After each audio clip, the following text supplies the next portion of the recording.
বলে মহাসাগর থেকে পানি খাওয়ার কারণে চড়ুই পাখির ঠোঁটে যে একটু পানি লেগে আছে, এই পানিটা হচ্ছে তোমরা পৃথিবীতে যারা আছো সবার জ্ঞান, সবাই মিলে এতটুকু জ্ঞান, আর পুরো মহাসাগরের পানি হচ্ছে আমি আল্লাহর জ্ঞান। তাহলে আপনার জ্ঞান তো অনেক বেশি। আহা, এজন্য জ্ঞানের বড়াই করা যাবে না। আল্লাহ বলেন ওয়ালা ইউহিতুনা বিশাইইম মিন ইলমিহি ইল্লা বিমা শা।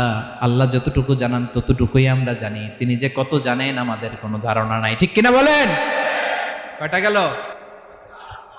7টা। আর রইল কয়টা? 8 নম্বরে আল্লাহ বলেন ওয়াসিআ কুরসিয়ুহুস সামাওয়াতি ওয়াল আরদা। তার কুরসি আকাশ জমিন বিস্তৃত, আকাশ এবং জমিনকে পরিব্যাপ্ত করে রেখেছে তার কুরসি, তার ক্ষমতা, তার কর্তৃত্ব। কুরসির 2টা তাফসির। এক তাফসির হলো কুরসি মানে ক্ষমতা, তার